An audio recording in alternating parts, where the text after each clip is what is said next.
Last and certainly not least, the moderator of this particular session, one very well known to you, a former president of the IPM Sri Lanka, Director Kentridge, HR Solutions Provider, and a visiting faculty member of the University of Moratuwa, the Colombo Open University, and Bucks. Okay, Janaka Kumarasinghe. So we hand over proceedings after Janaka takes his place at the center there, hand the proceedings over to him, and he will jump right in to the topic. Enjoy this session, please. Nicely worded, nicely coined two words.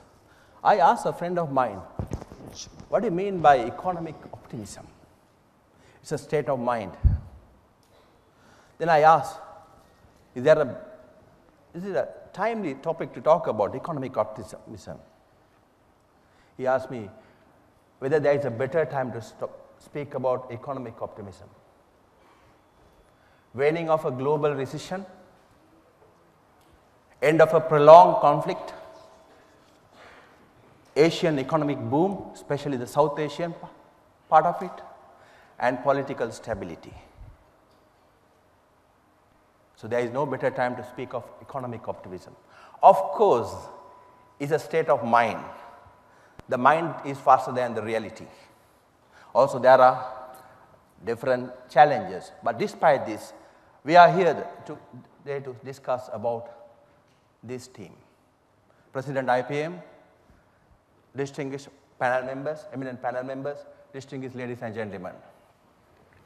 Today, our discussion will be a panel discussion. And may I request the audience to follow this, because we want you to engage in the discussion. Once we open up the sessions to the audience, kindly raise your hand for a microphone, introduce yourself and the organization, and you can ask a question. It can be a short single question.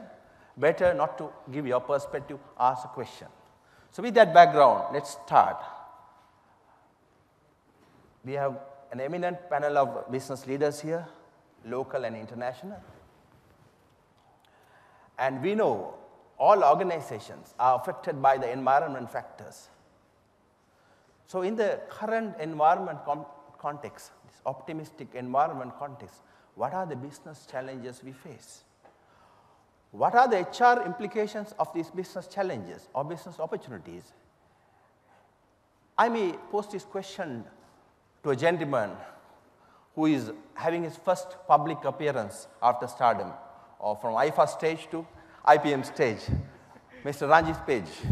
With regard to the current environment we have gained after 30 years, I believe this opportunity, some of us thought we will never see it in our lifetime. Some of us thought we will never see this in our lifetime. And some are still very doubtful about what we could do in this new opportunity. I must say this, for instance, every day I see what we could do or what Cargill's or the company could do to make a better life for the people who have sacrificed their lives for us to have this day. And I look at it from that point than any other way. I'm not looking at it from here's a great opportunity to go make money. Yes, we need to make money, but here's a great opportunity, more importantly, build employment and leaders in this country.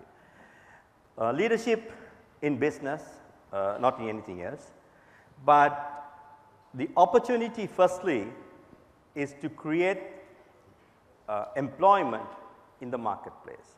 Now, if we are to sustain this period, the quietness or the peace we have gained, it is only through economic empowerment, it is only through sustainability in terms of employment.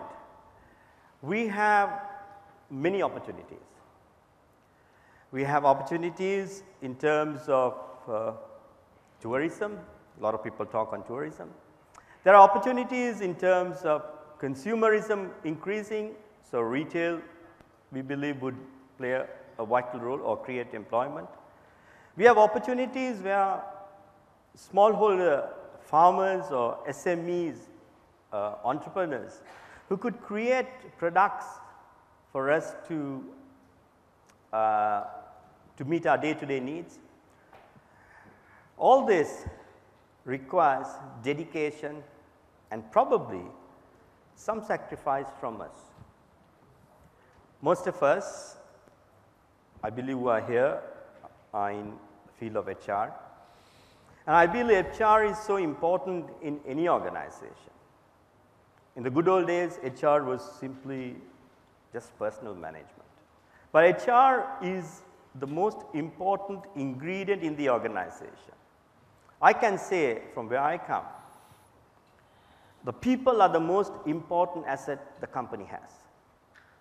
And that only comes with dedication from us in management, that we recognize that the people factor than anything else.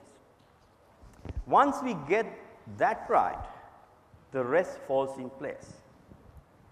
I also believe and work very hard is that people need to be led, and leadership is by walking the talk. Some say nice things but do less. Now, walking the talk is a great statement, but walking the talk doesn't mean that it's only in the workplace. Walking the talk means in your day-to-day life 24/7. It starts from home. The environment, if we are to capture this environment and get the best for Sri Lanka, then we need to make that sacrifice 24/7. And that we are making is because others sacrifice their lives for us to get this opportunity. So therefore, my point is that we in HR management, we as CEOs, we in any field need to understand that our dedication, our sacrifice is to walk and do everything we want others to do in our organizations by leading it, just not in the workplace, but 24/7. Thank you, Mr. Page. Mr. Page was talking of leadership. And yesterday we heard from our Indian friend Siva, after the Great Depression, the way we manage, the way we led, the thinking change on leadership. So there is no other better person to speak about leadership who has been an eminent speaker on media and everywhere, well-known speaker, Mr. Deepal Suraj. May I ask you about the current trends in leadership in the organization? It's probably the most spoken topic in HR conferences, but let me put it in very simple terms. Every organization must ask a simple question: will my business be different tomorrow, in the next 2-3 years?